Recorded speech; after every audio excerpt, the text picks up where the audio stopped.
Yeah, that's my. This is so. This is yeah. I've just been back to back all morning. This is number 4. So yeah, Lizzie's been very good at keeping me. And this is it's my second mug of coffee, and I had a cappuccino in my first meeting out this morning. Brilliant. Look at you, busy. I love it. Yeah, it is. It's good. We've just got the 418 are standing up. So my elite group, the 520, that I thought people would leave from, well, no one's left. So we've just started a new group called the 418. So same standard, just different group of people. So yeah, just all that running. How do you find them? How are you building your community around? So the flow is that people join as one-to-one executive clients, and they do sort of 6 months. Yep. And then the offer is made that, well, look, we can continue to do one-to-one stuff, or you can join the 520 or the 418. And the 418 gives you access to accountability groups, to retreats, to all the other stuff. But then they still get one-to-one coaching. So there's a natural flow from one-to-one working with me through to the 520 series, which is led by me, but with group accountability and masterminds. So that's the general flow. Some people get to skip the one-to-one. So an old friend of mine reached out and went, "Stu, how do we work together?" And I went, well, actually, probably the best thing is, rather than us working together, is that you join the 418. So you don't just get to hear what you always heard from here. You get to hear from other people as well. Yeah, so that's the flow. And then in time, it will happen that. So there's only 12 places in either the 520, the 418, or in time the 617.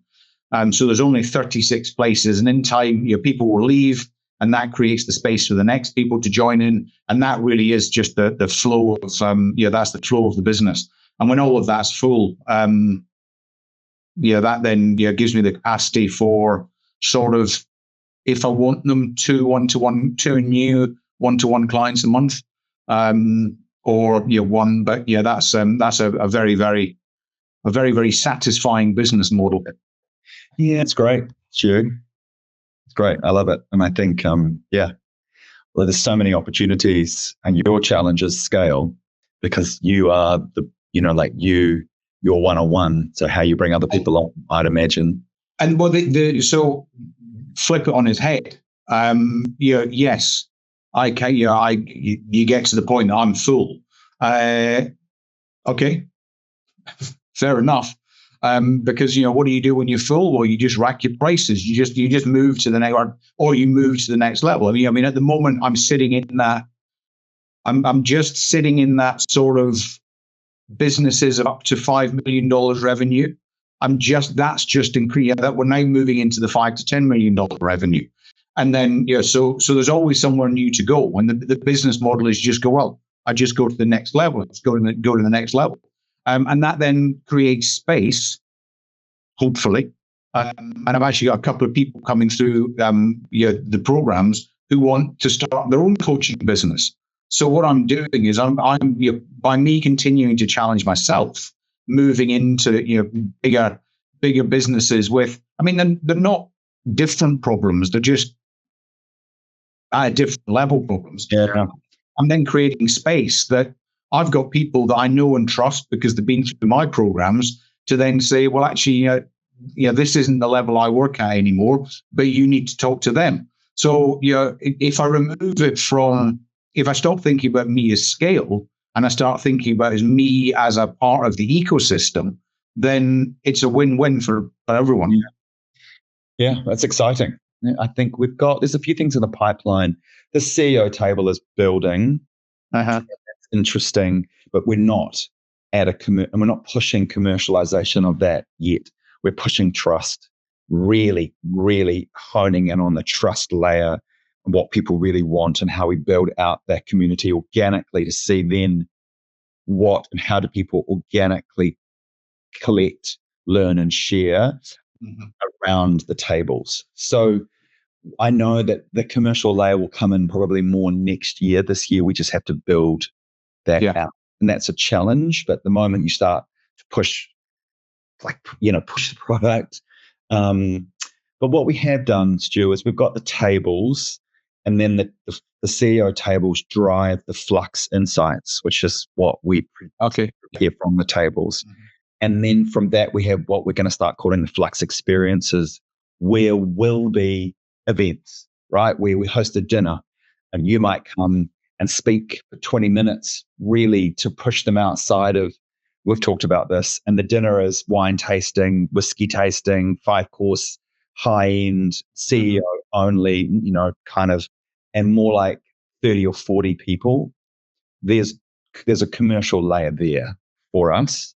And that's where you begin to reinforce the community, again, through shared experience in real life. And then the last layer is the Flux strategy, actionable leadership layer, and nothing changes. So I feel like we have a journey, and that community piece is important as we build that out. So the next tape, So I think we're just working through that. It's not what I thought.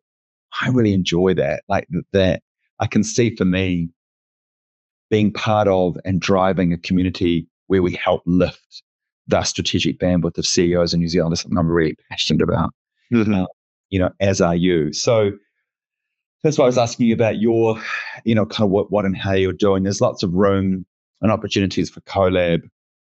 And in the future, I think we just, that's why I love this. Like if we can get this unstoppable flux, if that's what, I think that's what we called it, whatever. Yeah. And then, great.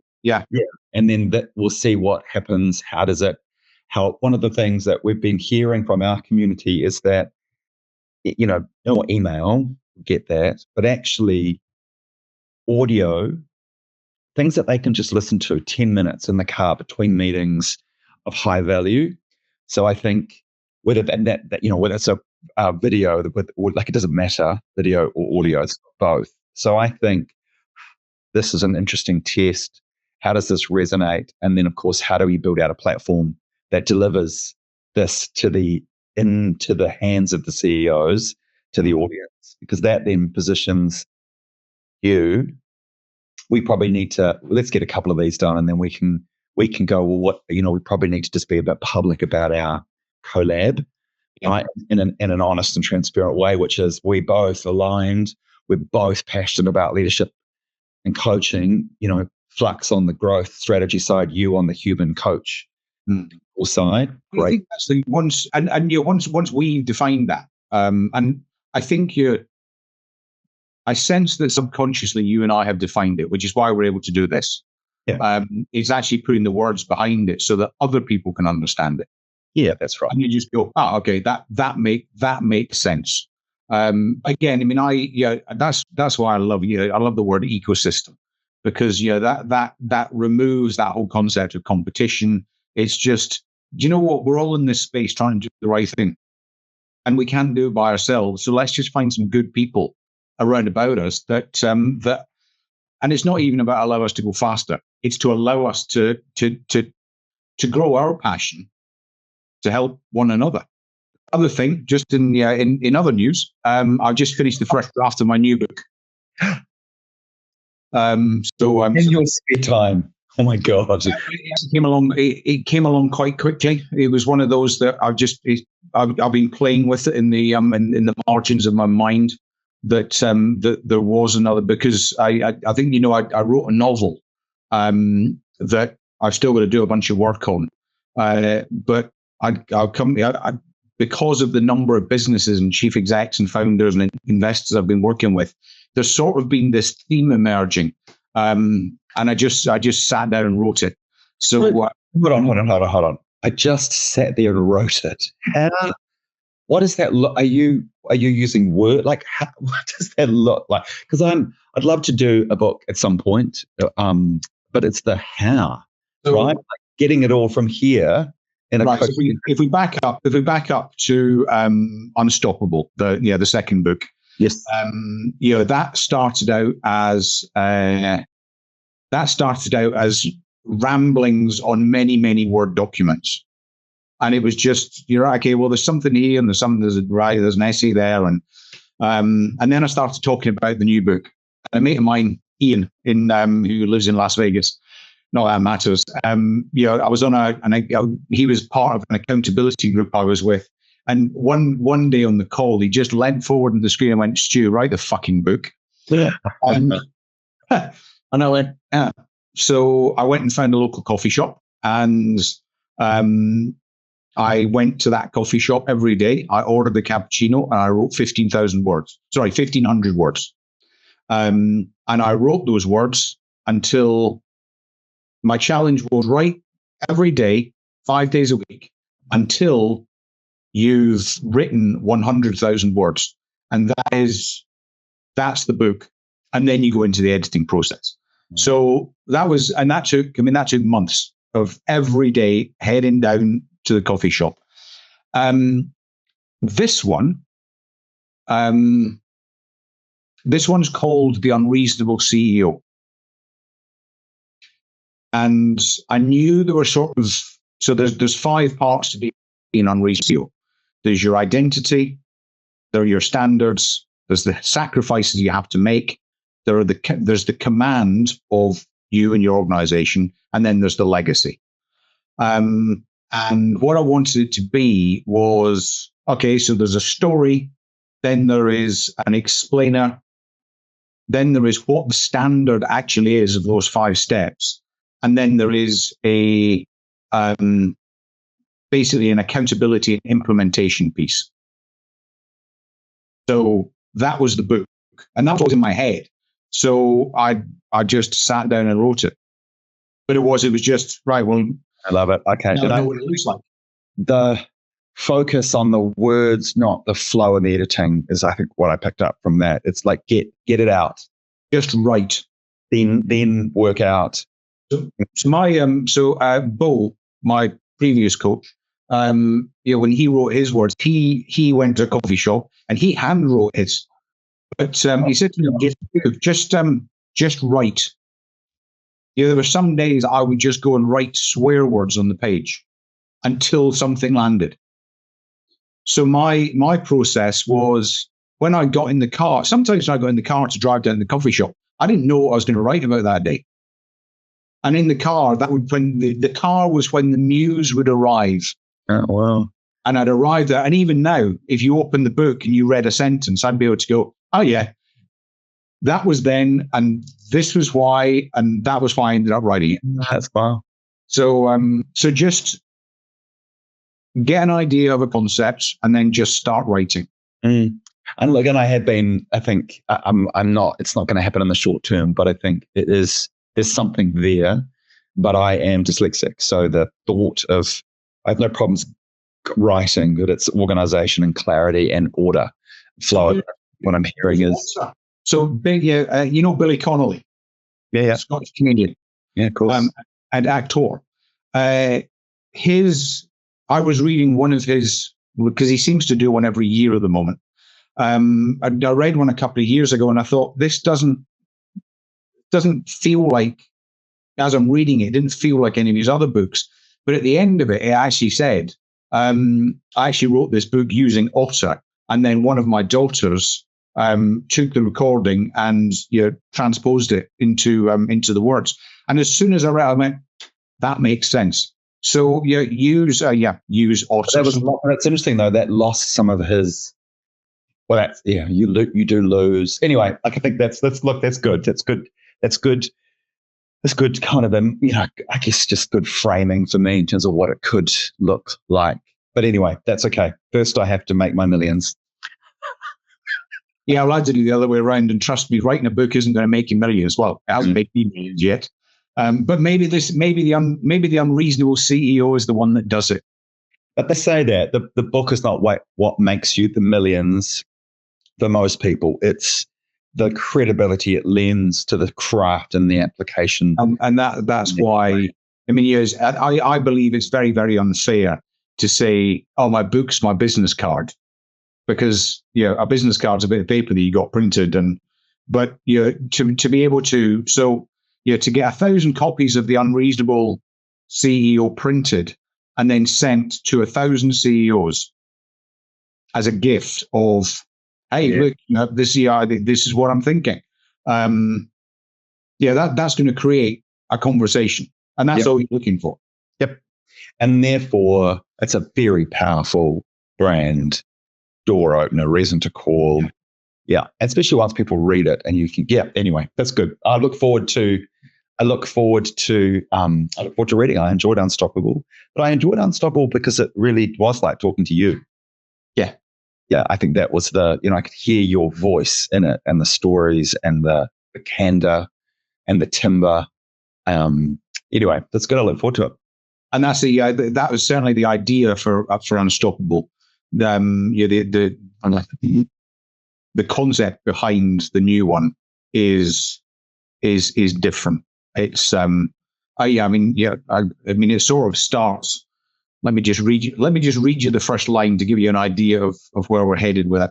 There is a standard of leadership that most people never experience, not because it's hidden, because it's uncomfortable. It requires a level of clarity, decisiveness, and personal accountability that doesn't leave room for hesitation, politics, or excuse making. In some environments, that standard is not aspirational, it's operational. And if you don't meet it, the consequences are immediate. There you go. That kind of gets you, that gets your attention. That's the idea. And not long after that, in the introduction, it says, look, if you've got a problem in your business, it's got nothing to do with your business. It's got everything to do with you. So we're not pulling punches. No, and I think this is where, we're about to publish the insights from the last CEO table, which was about AI. But actually, it's not about AI. It is more about leadership right now than ever before. And the AI layer is just creating such change at such pace that what you just said in terms of the required clarity and confidence is never before seen. And so many leaders, I think also the other thing we saw that with so many insights, but just this importance of transparency, being able to say to their organization, I don't know, but this is what I think. What do you think? And these are the steps we're going to take next. And those leaders that were uncomfortable with that, as you would have seen in the BPTW insights, there was a softening of trust of leadership, a decline year on year. And so it's not difficult to imagine there's a group of leaders, probably our age and older, who are going outwardly, sharing nothing's wrong, we're okay, and the business is going, well, fuck, I'm alive to the shit storm that's coming to my world for the change to work. And you're telling me it's okay, my job is safe, nothing's going to change. I don't believe you.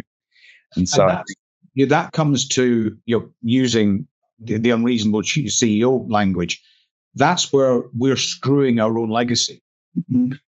Because if we're not having those honest conversations with people, then we're not recognizing the people who we trust to move into our space when we're no longer there.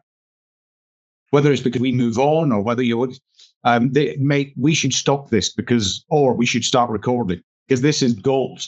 Well, the Flux Assistant is recording. So that is we get we have that. But I was just thinking exact same thing. This is a promo reel for your book. Happy to do that. And a promo reel for why you would join the CEO community because of the insights and the conversations that this garners. So I think, seeing as we are recording, I wonder if this is the promo reel. So let's just play with this for a minute, and then we can talk about what we're going to talk about or not. Anything. Yeah. But I think you and I, the basis of 6 months ago, you and I had a conversation about having a conversation that we record. There might be a podcast, there might be on YouTube, there might be somewhere, and we're going to call it Unstoppable Flux because that reflects both of our organizations. And then we got busy and then we stopped doing it. But every time we have a conversation, every time we jump on a call, we end up talking about some really, really great stuff that we've just got to share. Yeah, that's because the questions are out there. So yeah, if this is the first time, and it will be for everyone, if this is the first time you've heard Michael and Stu having a conversation, welcome to Unstoppable Flux. This is what you can expect to get. We were going to have a conversation, we were going to have a conversation about the generations in the workforce. But all of a sudden, we're now talking about leadership. We're talking about AI and how AI is the thing that is really clouding what's really going on in our businesses. And actually, what we're talking about is, what does it mean to be a human leading other humans and businesses right now, where the rate of change, where the rate of uncertainty and chaos, both locally and globally, we've never seen this. And I think that's something that we've got to be. I'm actually I'm on stage at the Tampa Aquarium in the state of Florida next month, and I'm actually talking. The event is called Humans: The Future of Work. Yeah, because we've spoken about technology and AI and what's coming, but at the end of the day, there has still got to be a social interaction between humanity. And look, all AI is a tool. However, it is a disruptor. It is disrupting work. And I think this is the thing that a lot of the conversations we've been having just with CEOs, in our day-to-day, is that the organizational structures that we have are being put under massive amounts of chaos, and they don't represent actually how the work is done, because we try and put them in these lovely silos, but work doesn't happen anymore. Now you've got AI across blurring it all. And so there's been some thinking that actually the organizational chart needs to shift to the work chart. How does the work get done? What are the big work activities? That's your chart, because the organizational chart is about people and structure, not about work anymore. And I think there's two things that I want to come back to you on. There's always been that work chart. What we used to say was, those are the dotted lines. So we've got a structure, and then there's the dotted lines about how you get stuff done. So it's always been there. We just need to flip it and go, well, look, we've got, and there was a great book written, it's quite a long time ago, I think probably about 20 years old now, called The Spider and the Starfish. And it was about how you take a very structured organization, the spider, and that's like your militaries and your government.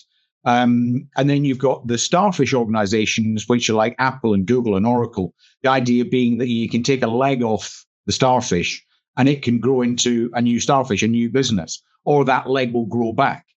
And so you've got these two different concepts. And the answer is, so if you think, right, so we've got organizational structure, and then we've got the work to be done, which is then the starfish. So the best organizations understand both of those. Yeah. And by understanding both of those, this works. So maybe what we're seeing is there's that shift more towards the work piece, and that being more the structure. Yeah. And just to jump in before I respond to that one, that is why I love what Flux does. Because I think that your organization, Flux B2B, is the opportunity for organizations to try this stuff out, to say, actually, do you know what? We think our structure for the next 6 months needs to be this. And they can then come to you and go, right, can you help us with this stuff? And where the fractional roles are, and then in 6 months' time, maybe it's something different, and then you shift it. So I think your organization is primed to help people with that transition. Yeah, thank you. And what we take that really seriously, and I think what we're seeing is, after that strategy conversation, you have to look at structure, because if you've built, the world is changing. The chances are that in the last 18 months, your strategy should have amended. You should be thinking differently of the world and your place in it. And now you've got to look at your people, the skills, the capabilities. Where do you need humans? Where do you need automation and AI? No change in that. That's always been there. But the structures and the capability, capacity inside those structures now are becoming under scrutiny. And that's where we're seeing this lead, back to the unreasonable CEO, back to what you guys do. It is that now layer. that's been completely tested and pushed. Because if we don't have that right, the strategy will fail. The strategy won't be as successful. It will create friction and tension and burnout and all of those nasty things that, a lot of us have experienced and seen in the last 36 months. And that's what you pick any global event at the moment, and let's face it, there are plenty. That's actually what we're seeing. We're seeing the conversation that we've just had. We're seeing playing out on a global scale, and if we're seeing it playing out on a global scale, then we're actually we're seeing it at the country level, and then you're down into individual organizations, and you're getting just a little bit ahead of it through having these conversations. At least we begin to think. We begin to think, right, what is my part in this solution? And you don't be afraid of putting your hand up. Don't be afraid. Whatever we end up posting this thing, become part of the conversation. And because this is what we solve it. That's the key. Because everyone is navigating this and no one has the answers. And the more we can be open and honest and share what's happening and learn from what everyone else is doing. I think, it's interesting. The last couple of tables, we've really seen a theme about where are the good news stories?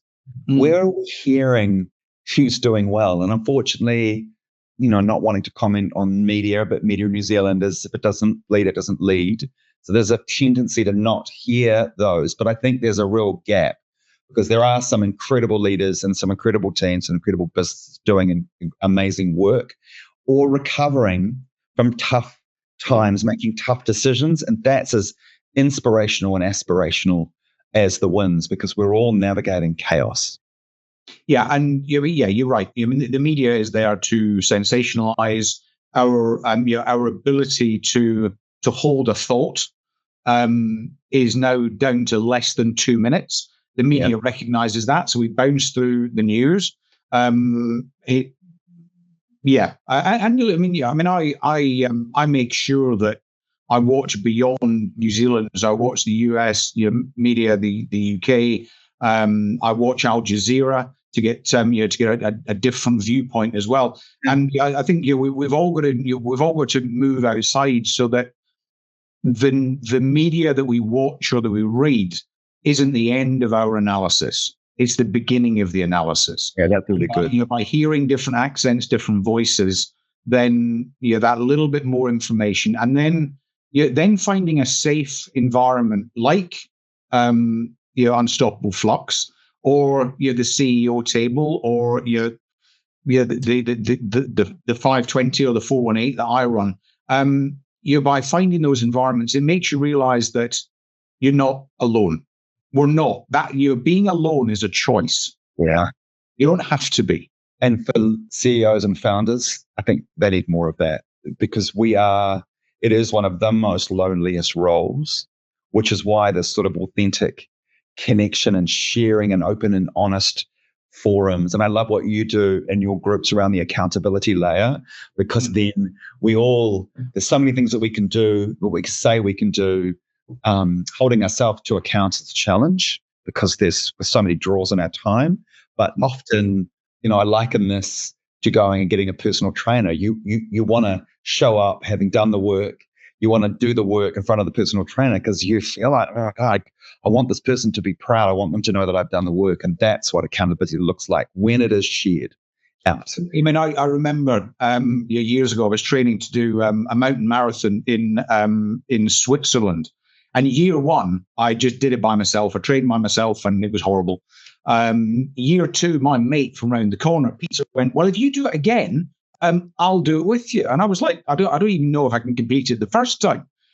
But anyway, we both signed up for it. And we were both really, really busy at work. And we would be up at 4:30 in the morning to go out for our long runs. But when you open the curtains and it's raining and it's dark and but there's no way I wouldn't have been. There's no way I would have left Peter down at down under the lamppost. Because I'd have quite happily gone back to bed if it was just me. And that's what we find with the 520 series is that when you're accountable to one another, you don't want to let other people. You quite happily let yourself down. That's true. But you won't let other people down.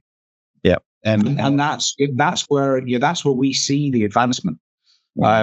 Because people they'll do what they said they'd do, because there's a bit of ego play in there, but they're part of something bigger than themselves. And that's where these conversations can help people just realize that actually, do you know what, there is a conversation that I choose to have, and it's about making the time for that, isn't it? In our busy days, we're so busy. There's more and more busyness. I think this is something, I don't know if it's a Kiwi thing.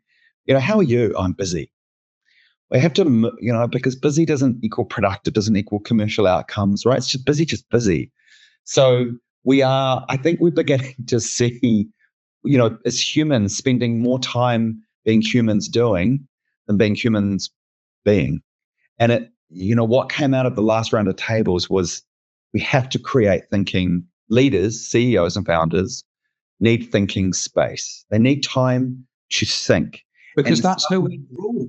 Yeah. And that's how we stop the busyness and being able to have perspective. And, some CEOs around the tables had orchestrated walking meetings, which, some of them had created group exercise inside the office, so helping their businesses create moments of teaming, but also opportunity to think. But I think, where does that happen where we're thinking about our business and the world and our place in it? And therefore, what is our, I'm going to use the word strategy, but it really is about, where do we play now? Where do we allocate our resources for growth? And what's changing? What's different to a month ago? If you're in manufacturing or supply chain, your world is in chaos at the moment. So there's huge shifts, but we're not in there. I mean, when as a very, very baby spy, as an analyst in my very first we were instructed that 15% of our time was for non-work activity. So you way back then, I was actually an analyst for Iran at the time. Go figure. But that didn't mean that that 15% of the time I could then go and do some analysis on Soviet nuclear submarines. There you go. That's how long ago it was. Or what's happening in South America. It was still work related, but there was that sacrosanct 15%. And I think there's something in that we feel guilty if we're not busy. Yeah. The world's made that. I love that. I was struggling with spelling the word busyness the other day. And I kept writing business. And I was going, there's probably a really, really deep conversation in there somewhere. But I've got to be busy. No, your job as a leader is not to be busy. And whether you deal with that through delegation, through however you do with trust, however you go about it, you've got to go, no, this is I call it executive time, but this is the time that is mine. No one gets that. Oh, but I've got an open door policy. Fine. But for a period of time, the door is closed, or you're not there, because that's actually where you bring, as a leader, that is where you bring the real value to the organization, not in the doing. It's in that thought space. Many leaders, I think, understand that intrinsically, but haven't. This is the challenge with growth when you don't have large teams and you are having to double hat. And I think it becomes a habit when you build your business, but it's how you change that frame. And in tech, we see a lot of engineering based CEOs and founders who are very technically savvy and smart. And so they are often very involved in that product and that engineering layer. And it's a challenge to then move out of that, or to put in place a structure and a team of trust that allows you to then look at what needs to be happening in the business. And even to find the people that can do the job, even to 80% of your standard, to find them so you can begin to move away. I mean, there's all manner of challenges to get there. And we're definitely seeing more and more, I don't know, we're still seeing leaders buried in that. And I think, I'm going to make the call that this isn't a conversation for today, but at the next Unstoppable Flux, let's have that conversation about different generations in the workplace, because I think that conversation will probably lead us down to some really, really interesting, not solutions, but interesting thoughts as to why that might be happening. Because as a little introduction, what did you tell me? Was it 4 or 5 generations in the workplace now? 5. 5 generations in the workplace. That's for next time. Okay. I think that's a great place to bookend and to finish the inaugural. How cool was that? Mini. We knew it would work like this, didn't we? We knew we'd just do it. Yeah. It's almost like the unfireside chat. The one we planned, it's not the one we have, but this is life. Yeah. Let's roll with it.